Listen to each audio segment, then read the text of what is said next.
Curious, pakinggan po natin ang mga pahayag na ito ni Cesar Dizon na isang Seventh-day Adventist apologist. Panoorin po natin ito. Good morning! Totoo po ba ang pag-aangkin ng isang Roman Catholic priest na ang Roman Catholic Church daw ang may-ari ng Biblia at siyang sumulat ng Biblia? Sila daw ang nag-gather nito, sila rin ang naglagay ng chapters at mga verses nito at ang Pope na nagsabi ito ang Biblia. Ayon po sa Encyclopedia Britannica, did the Catholic Church add books to the Bible? Ang sagot po ay absolutely not. Bakit po? In the days of Jesus, there were a lot texts in use by the Hebrew people. Isa na po dyan sa binasa ni Jesus Christ ang aklat ni Propeta Isaiah. Ibig sabihin, intact na po ang tinatawag nating lumang tipan. Sa panahon ni Jesus Christ, Bible na para sa kanyang lumang tipan. Nangaral sila. Ang sabi din po sa atin ng Encyclopedia Britannica, hindi po ginather ng Iglesia Katolika, kundi ito'y collected na, gathered na at distributed sa iba't ibang dako na pinapangaralan nila. Sila daw ang gumawa ng mga chapter at verses ng Biblia. Ayon po sa kanilang sinabi na isa rang Dominican scholar na si Santi Pagnini noong 1470 to 1541. Siya po ay nag-try pero hindi tinanggap ang kanyang ginawa. Ang tinanggap na gawa na gumawa ng chapter of verses ng Bible ay walang iba, isang French scholar na si Robert Estienne noong 1503 to 1559. Sino po siya? Siya ba isang Romano Katoliko? Hindi po. Siya ay isang Protestant. Siya din po ang sumulat ng First Geneva Bible na ginamit ang chapter at verses. Okay, so ito po ang kanyang naging pahayag. Mahirap kasi wala siyang ipinapakita ang mga ebidensya o referensya sa kanyang mga sinasabi. Ngunit sige, sasagutin po natin ito. Una, marami po ang patunay na ang Catholic Church ang nag-compile ng Bible based on history. Pangalawa, sinusuportahan din po ng mga referensya na ang Catholic Church ang naglagay ng mga chapter at verses sa Bible.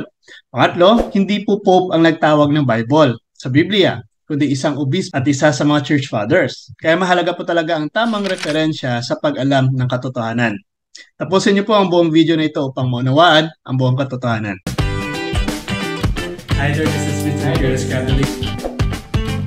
Now, pag-usapan po natin ang unang punto na nabanggit ng isang SDA apologist na kanyang itinatanggi ang kaugnayan ng simbahang Katoliko sa Biblia batay daw sa kanyang referensya sa Britannica website na wala rin naman tayong nakita kung naroon talaga ang kanyang sinasabi at malamang siya lang mismo ang nagbigay ng kanyang sariling pag-unawa. Kung pagbabatayan po natin ang sinasabi sa history at hindi puro story lang, may matibay po tayo na batayan na ang Catholic Church ang nag-compile ng Bible sapagkat ang pagkakabuo ng Biblia ay hindi isang hulog ng langit lang na nakitang buo na ang Biblia at naging available na sa mga Protestante na gamitin. Ang tinutukoy po dito ni Mr. Dizon patungkol po sa pahayag sa kanyang referensya sa Britannica ay hindi naman po makikita sa anumang published article nito. Ang kanyang mga pahayag na absolutely not ay batay lamang sa kanyang sariling pag-unawa bilang anti-katoliko. Ngunit kung pagbabatayan natin ang sinasabi sa Britannica, sinasabi po dito ang mahalagang papel ng Saint Athanasius of Alexandria sa pagsasaayos sa pagdeklara ng 27 books ng Bagong Tipan bilang kanon. At sino po si Saint Athanasius? Siya lang naman ang 4th century bishop of Alexandria at isang makabuluhang teologo ng simbahang Katoliko. Now, ano bang sinasabi ng kasaysayan patungkol po sa pagkabuo ng Biblia? Ang pagtitipon po ng Biblia, particularly ang proseso ng pagpili at pagkilala kung aling mga aklat ang isasama sa kanon ng banal na kasulatan, was a gradual and a complex process that took place over many centuries. At sino po ang nagsagawa nito? Malaking papel po ang ginampanan ng simbahang Katoliko sa prosesong ito. Ito po ay malinaw na sinasabi ng mga referensya patungkol sa mahahalagang papel ng simbahan sa pagbuo ng Biblia. At sa mga referensyang ito, makikita po natin that the councils of Hippo and Carthage o ang mga konseho ng simbahang Katoliko noon are often mentioned in their books in relation to the recognition of the biblical canon. At sino ang mga bumubuo ng mga konseho na ito? Narito na ba sa panahong ito ang mga sulpot na sekta? Wala po. Ang mga konseho na ito was attended by Catholic bishops, discussed and affirmed the canon of Scripture, including the Old and New Testaments. Kung hindi dahil po sa simbahan, wala tayong intact na Biblia na binubuo ng mga inspired books or canon. Dahil hindi lamang 27 books ang pinagpipilian ng simbahan na isasama sa New Testament. At marami pong mga pinagpipilian. Ngunit sa gabay ng banal na espiritu sa simbahan at sa authority na ibinigay ng Diyos dito, napili po ang 27 books bilang canonized books or inspired. Ito ay nagpapatunay na ang simbahan na ginagabayan ng banal na espiritu ay nauunawaan at kinikilala ang kanon ng banal na kasulatan.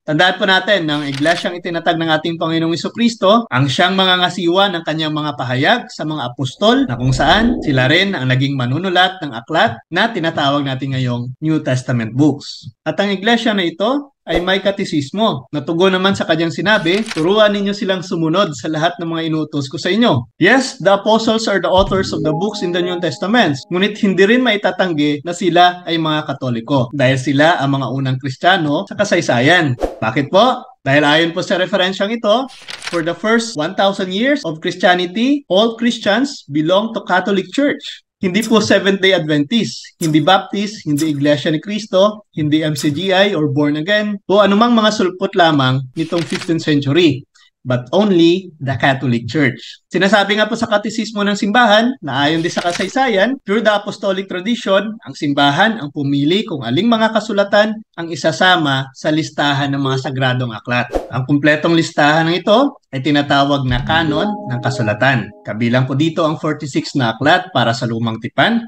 at 27 para sa Bagong Tipan. The process of compiling the Bible involves various factors, including po dito ang apostolic origin, malawakang pagtanggap, pagsang-ayon sa apostolikong pananampalataya, at ang liturgical use. Mahalagang tandaan na ang kanon ng kasulatan ng Simbahang Katoliko ay may kasamang mga karagdagang aklat na kinikilala bilang mga aklat na deuterocanonical, na hindi naman kinikilala ng lahat ng mga denominasyong Kristiyano o mga sumulpot lamang ng mga sekta. Ang mga aklat na po ito, gaya ng Tobit, Judith, Wisdom, Sirach, Baruch, at iba pa, ay kasama sa kanon ng kasulatan sa Councils of Hippo at Carthage. Again, wala pa pong mga sulpot na sekta noon. Sa kabuuan, ang pagtitipon ng Biblia ay isang proseso na lumaganap sa paglipas ng panahon na ginagabayan ng banal na espiritu at ang pagkilala sa mga pamayanang Kristiyano noong unang panahon.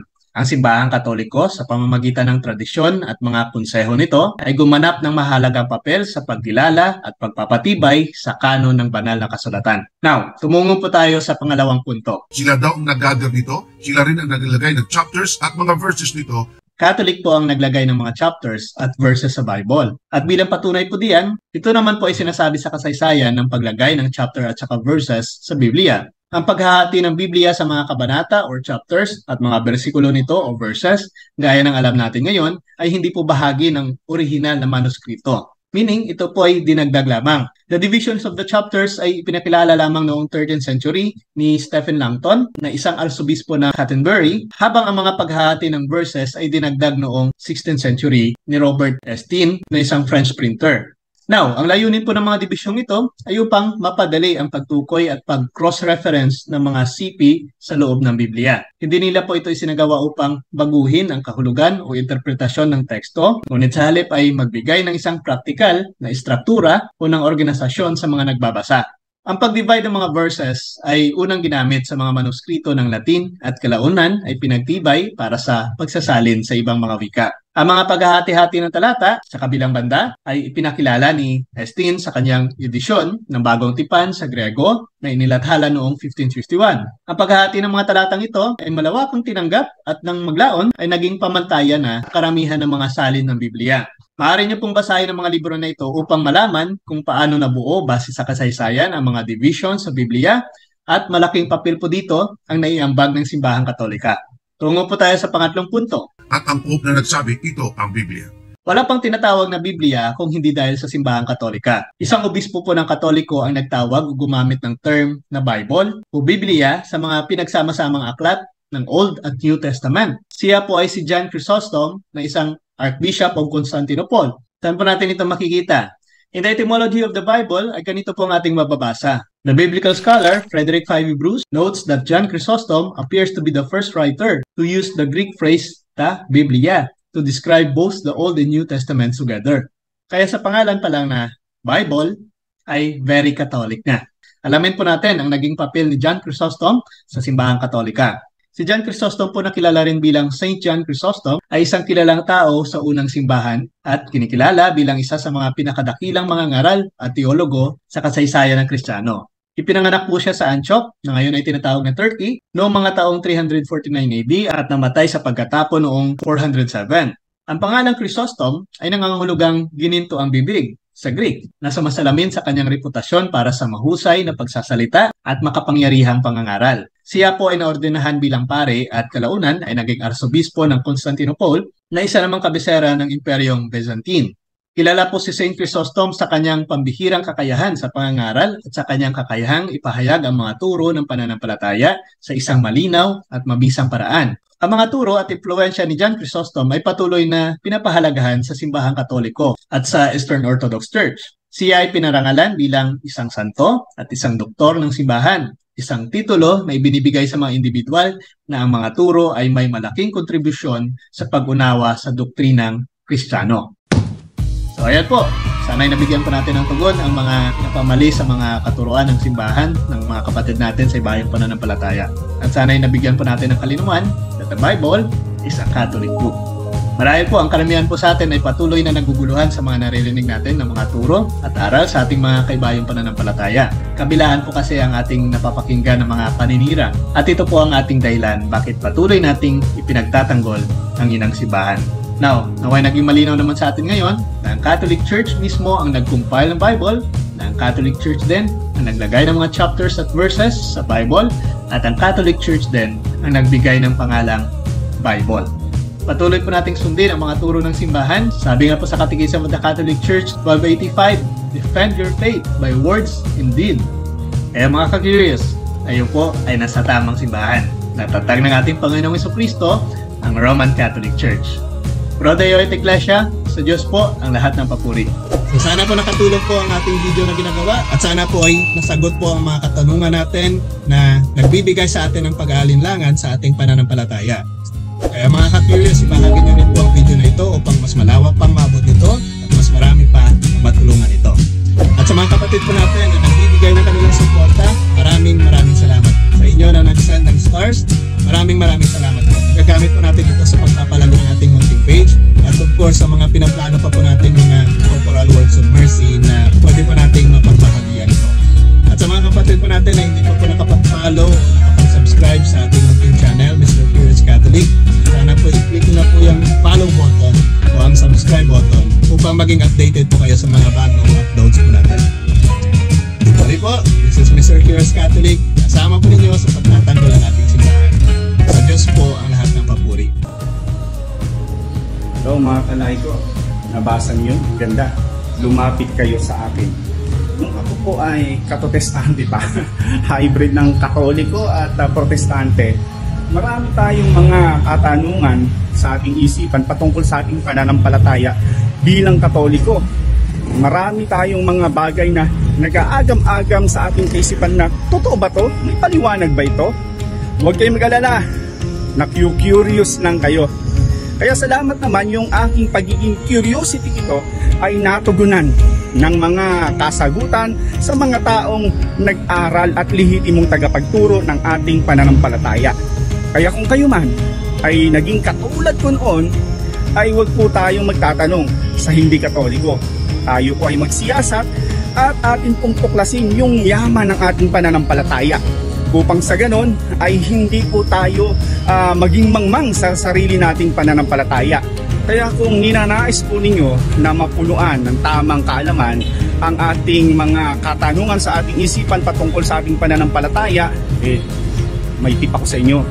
Pasyalan po ninyo ang channel ng Curious Catholic. At makikita po ninyo yung mga topic doon. At sa inyong pakikinig, tinitiyak ko, magiging tulad ko rin kayo. Mani lumibaw po, isang solidong Katoliko. Pro Deo et Ecclesia.